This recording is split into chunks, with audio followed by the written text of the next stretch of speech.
ইমাম মোরে না রাধা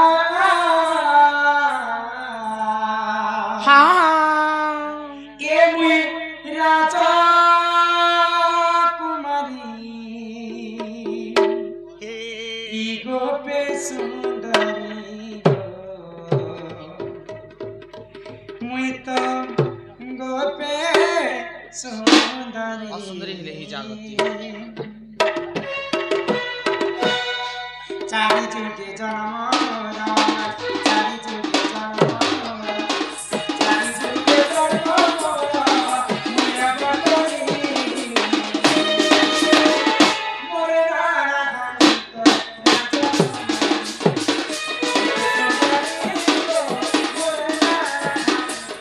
রাজা কুমারী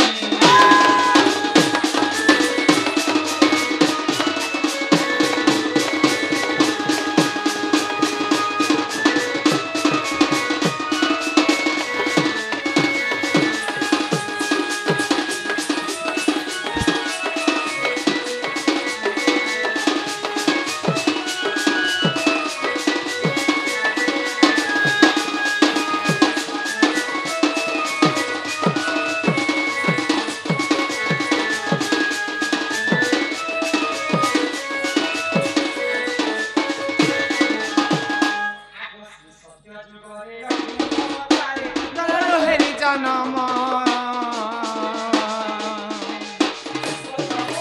নীরবতী মাতা নাম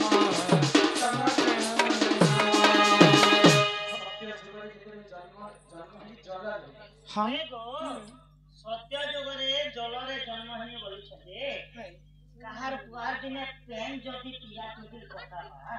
বলে লোক লক্ষ লক্ষ খরচা করবে আর বিয়া বপন হবে তার চাহিরাজি গোটে গরু প্যান রখিছি যে তো পুতা সকালে 4 গরু পিলা টুকিল তুমি কেনতা দিছো যে জানিছ মুই मेढ़ा बाकी दी মেডানে মানেব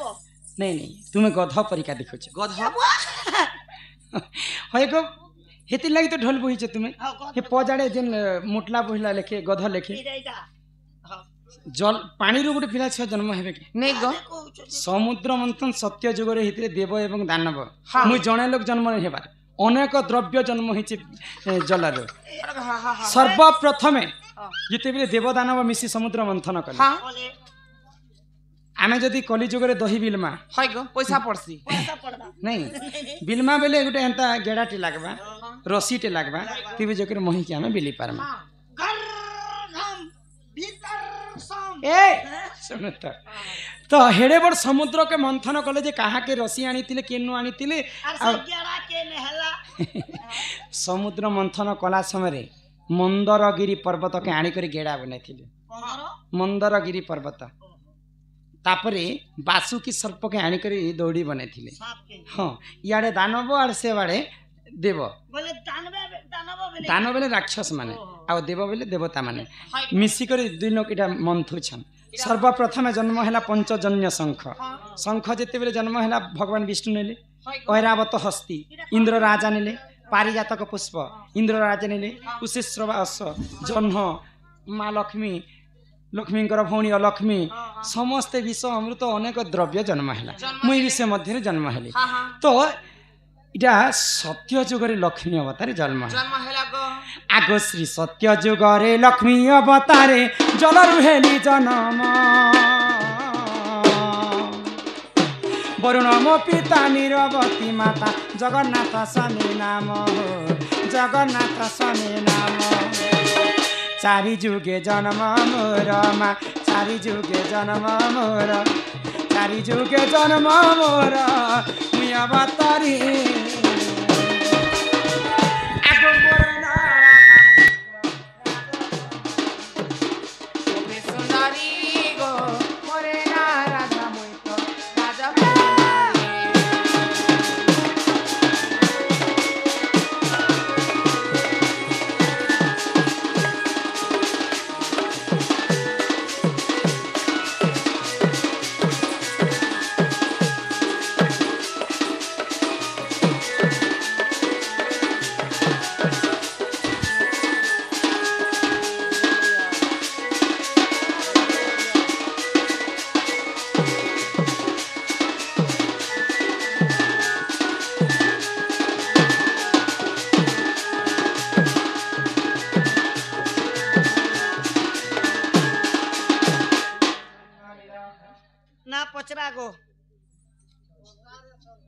सरदार सरदार ही कर चिलटटा दउछ के हमर राजखड़ियार भी जासन हमर जैन के बेणुधर सरदार आज्ञा से बंधु समस्त के खाली 10 कोड़े 10 एते एते दिछन तांको गृह रे मां जगत जननी लक्ष्मी ठाकुराणी सदा सर्वदा विराजमान कर थांतो बोल आनंद सागर के बार हरि बोल तांको नवगड़ पीड़ा सब शांति रखंतो बोल आनंद सागर के बार हरि बोल तांकर जो तांकर परिवार सब कुशल थांतो बोल आनंद सागर के बार हरि बोल तांकर गे दामुर छेल मेरा कुकरा छमरा पनी परिवा धान चौल चुमनी चुमरा मूंग दाल दुला सब भल करे थोगो ईश्वर रानी तो मां लक्ष्मी तो सत्य जगह जन्म है तो जितने पानी पवन कीट पतंग जीव परम पृथ्वी कहीं सर्वप्रथम आदिमा जन्म है हेले आदिमा का ब्रह्मा विष्णु महेश्वर जन्म है हेले ब्रह्मा है सृष्टिकर्ता विष्णु है पालनकर्ता महेश्वर है संहारकर्ता ब्रह्मा जितने सृष्टि रचना करे आगस से ही समय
जे आमे सृष्टि करिछु ई संसार को जे केनता चला बुला होचन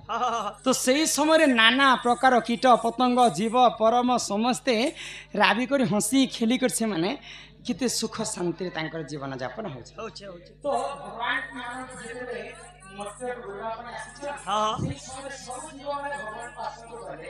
हे प्रभु तुम्हें हमको जे जन्म करे जीवन हां हां आपके आश्रय द्वारा हमको के गौर हां गौर के आशीर्वाद दे दिया हां जे जन्म करे छे तो हाय ग तुम्हें आपको समस्त सब देवता मिलकर गुरु के बहाना करनी तो भगवान ने समस्त बहाना अछि हाय ग समस्त सबके बहाना सब अछि हां हां मां लक्ष्मी को पाली देते पड़े हां मां लक्ष्मी हां सब जीव मां लक्ष्मी का शास्त्र है के बच्चे मते बहाना करना के बच्चे मते हां हां से मध्य मां लक्ष्मी राशि में पाए मां पाए मां लक्ष्मी को कार्तिक मास अमावस्या दिन में रात्रि हां गुरुवार को मध्य मंगल है आसबी सब वर्ष में आसुती हां आ जे सर्वप्रथम मध्य समय देखि पाए हां करबे बारे आगो कार्तिक मास अमावस्या दिन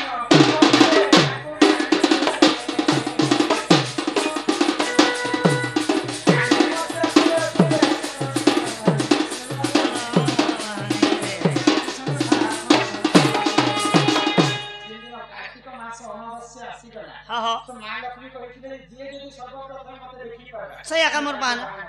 हां हां आगो समय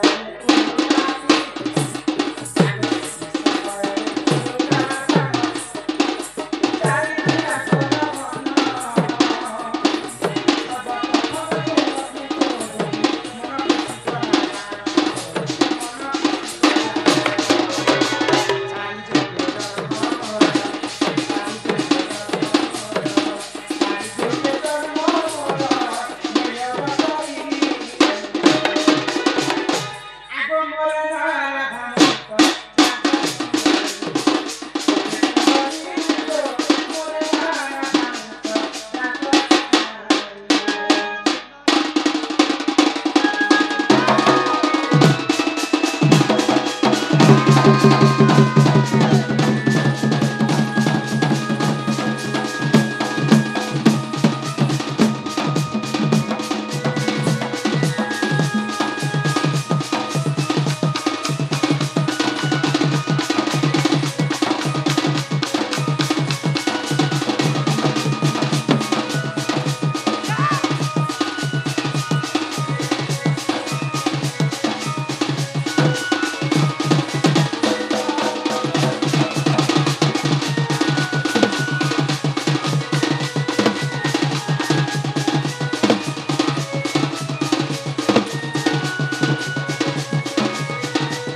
କେଶର ଗ୍ରାମର ଭାନୁମତୀ ମା ସନ୍ମା ରକ୍ଷା କରି କିଛି ଟଙ୍କା ପ୍ରଦାନ କରିଛନ୍ତି ତାଙ୍କର ଚଲା ବାଟରେ ସେଇବା ବିଶ୍ୱକର୍ମା ମଙ୍ଗଳ କରନ୍ତୁ ବୋଲ ଆନନ୍ଦେ କବାର ତ ସବୁ ଜୀବ ମଧ୍ୟରୁ ସମସ୍ତେ ମା ଲକ୍ଷ୍ମୀଙ୍କୁ ଦେଖମୁ ଆଉ ଲକ୍ଷ୍ମୀଙ୍କର ବାହନ ହେମୁ ବୋଲିକରି କାର୍ତ୍ତିକ ମାସର ଅମାବାସ୍ୟା ଦିନ ସେମାନେ ରାତ୍ରି କାଳରେ ଅରଣ୍ୟରେ ଜଗିଛନ୍ତି ଯେ ମା ଲକ୍ଷ୍ମୀ କେତେବେଳେ ଆସିବେ ତ ରାତ୍ରି କାଳରେ ଅଧିକ ଦେଖା କିଏ ପେସି ଜାଣିଛ ରାତ୍ରି କାଳରେ କିଏ ଜୀବଟା ଜହ ବାହାରସି ଜାଣିଛ ଉଲ୍ଲୁକା दिन बेले हेते देखा नहीं पाए उल्लुका हाँ तो रात्रि काल रे से जह करी देखी पारसी तो माँ लक्ष्मी आसबे बोली करी उल्लुका पेचा आगरो से जे करी अरण्य रे खोजु छे माँ लक्ष्मी के सब जीव जैछन किंतु सर्वप्रथम लक्ष्मी को उल्लुका देखी पाए थिले तो माँ तुम्हें जेन कथा कहितिलो जे सर्वप्रथम जे देखबे ताको बाहन करी बोलथिलो आज मु सर्वप्रथम तुमको देखि छे बेले मते तुम्हें बाहन करे ग्रहण करमा तो से दिन ठारू माँ लक्ष्मी प्रिय बाहन हो गले उल्लुका पेचा जिते बेले जड़े लोग यात्रा करसन माँ लक्ष्मी उल्लुका पेचा बक्षस रे बसिक से मैंने यात्रा करसन विष्णु संगतर यात्रा कला समय गरुड़ पुठरे विष्णु एवं लक्ष्मी बसिक से मैंने यात्रा करथसन तो से कारण माँ लक्ष्मी बाछि नेले सर्वप्रथम देखी बोलिक पेचा को बाहन कर नेले बुझी पारुछ तो रात्र काल जदि पूर्व दिगरे आमे जदि यात्रा कला समय आमे जदि देखमा उल्लुका पेचा को बेले सेटा शुभर संकेत हेसी आ दक्षिण दिगरे देखमा उल्लुका पेचा के बेले सेटा अशुभर संकेत हेसी से केबे भी अशुभ पक्षी न हेसी से संकेत देसी जे भविष्य रे तुमको ई घटना घटी पारे तेणु करी दक्षिण दिगरे आमे जदि ताको देखमा बेले सेटा अशुभर संकेत सतर्क कहि करी जाव बोली करी सेटा गोटे संकेत देसी सेटा अशुभ पक्षी न हेसी बुझी पारुछ बानी ननिला तो यही प्रकार माँ लक्ष्मी बाछी ने उल्लुका पेचा को बाहन रे परे आर चारि जुगे जन्म मोर चारि जुगे जन्म मोर